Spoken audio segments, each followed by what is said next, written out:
Amados irmãos, amados amigos, bom dia mesmo, com saúde, paz, prosperidade e Cristo no coração.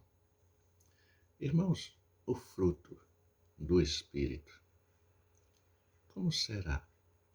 Será como a maioria das pessoas entende que o fruto do Espírito é algo que cresce em uma planta, uma árvore, um arbusto, uma planta rasteira? Cada planta, irmãos, produz apenas um tipo de fruta. Ou seja, você só pode ter fruta alaranjada crescendo em uma laranjeira, a maçã em uma macieira, a amora em um arbusto de uma amora. E assim por diante. A manga, que eu corro atrás, adoro mangas, é em mangueiras, não é? E assim por diante. Também é provável que algumas vezes os frutos dessas árvores específicas sejam sempre muito doces ou muito azedos. Você não pode, em hipótese nenhuma, ter frutos doces em um limoeiro. Por quê? Porque ele produz limão e o limão é azedo. Você não pode, de maneira nenhuma, nessas árvores específicas, sejam sempre doces ou muito azedas. Você não pode ter frutos ruins em uma boa árvore, ou bons frutos em uma árvore ruim, a menos que tenham sido atacadas por insetos ou pássaros.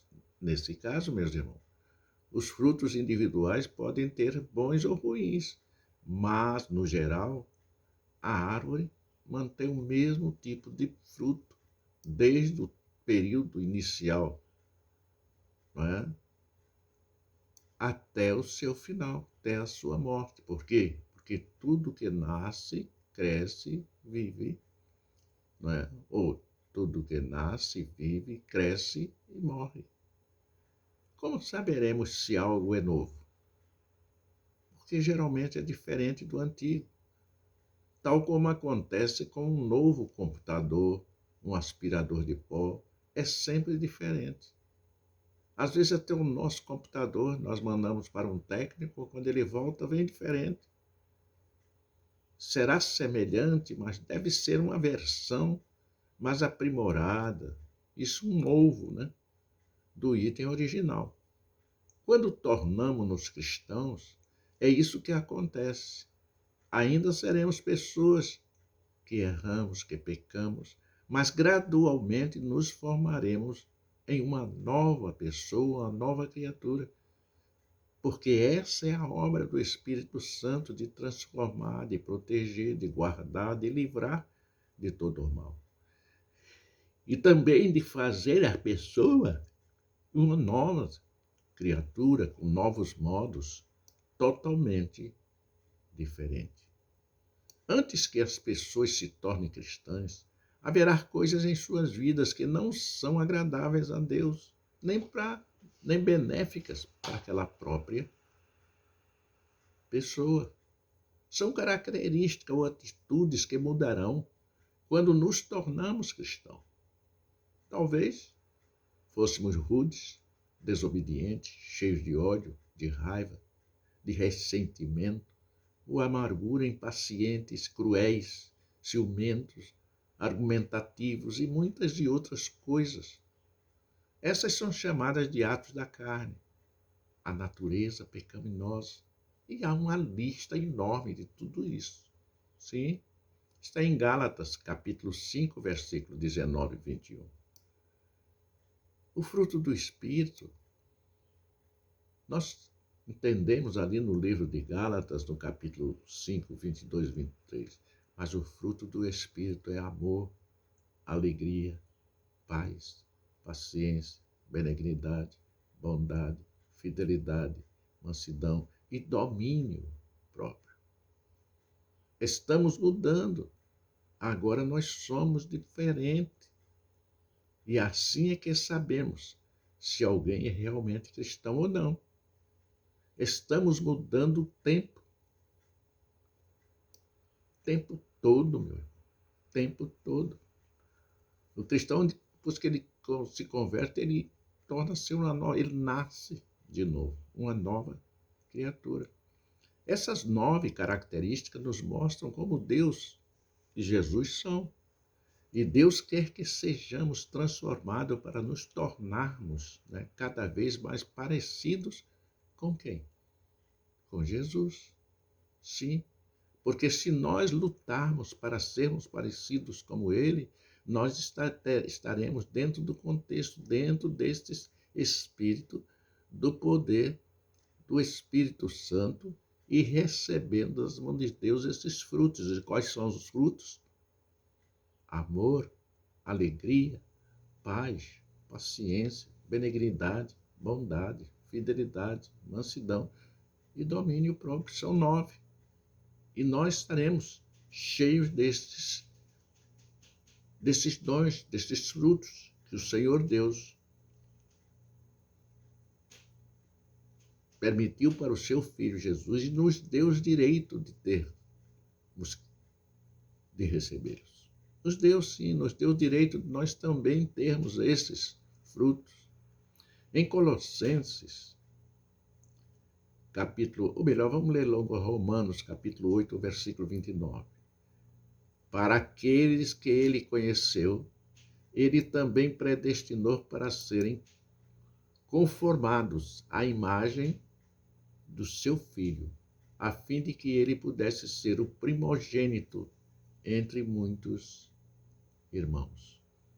Confirma que nós temos para que aquele que o conheceu, ele também predestinou aquele que conheceu a Jesus, aquele que segue os passos de Jesus, aquele que está com Jesus, né? Ele é o primogênito e nós somos os seus filhos por adoção. Em Colossenses, no capítulo 3, versículo 10, ele nos diz: assumiram um novo eu, que está sendo renovado em conhecimento à imagem do seu Criador. Quem é o nosso Criador? O Senhor Deus. E a imagem do seu Filho Jesus, que é personificada nele, está em nós. Portanto, meu irmão, o fruto do Espírito não é apenas uma coisa. Ele tem 9 partes. E não podemos escolher o que queremos como gostaríamos de fazer, como uma cesta de frutas, como cristãos. Precisamos nos submeter e nos render a Deus para que essas 9 características sejam vistas em nós. E todos ao nosso, vejam bem isso aqui, todos em nós e todos ao nosso redor possam ver a mudança, né? Isto é a prova de que realmente somos filhos de Deus e que o Espírito Santo está operando em nossas vidas. Podemos pedir a Deus que nos ajude a desenvolver uma dessas coisas do que outra. Ou talvez estejamos realmente zangados com alguma pessoa e sintamos que nunca podemos perdoá-la. Este é um momento em que podemos pedir a Deus que nos ajude com esse problema. Portanto, meu amado irmão, meu amado amigo, temos que conhecer a palavra para lutarmos, para estarmos ao lado de Jesus. Precisamos sempre nos lembrarmos de que o fruto do Espírito é muito importante em cada um de nós. Não podemos tentar com nossas próprias forças. Não podemos ser abençoados com estes frutos por oração de outros, mas por nossas próprias orações, por nossa própria vida, por nossa própria comunhão com o Espírito Santo de Deus. O Espírito Santo de Deus é produzir o seu fruto. Assim como uma árvore não pode produzir diferentes tipos de fruta, porque só dará aquilo que ela foi proposta para fazer, para reproduzir. Por nós mesmos, o fruto que produzimos será sempre raiva, egoísmo, orgulho e tantas outras coisas que não levam a nada. Precisamos da ajuda de Deus para produzir o seu fruto. Só com Ele em nossos corações, em nossas vidas, seguindo os seus passos, é que conseguiremos ter e possuir 9 frutos, os 9 frutos de Deus. Amado, viver com Cristo não é um mar de rosas. Viver com Cristo não é bênçãos, bênçãos e mais bênçãos. Temos os estreitos, temos os desertos. Muitas das vezes partimos dos nossos familiares, de amigos, de colegas, até de pessoas que nunca nos viram e na rua criam. Nós temos que estar em comunhão para sermos, a cada dificuldade, a cada coisa maligna que chegue a nós, tenhamos força, poder para derrotá-los. Até outra vez nos encontrarmos. Que Deus continue nos abençoando abundantemente, em nome do Senhor Jesus.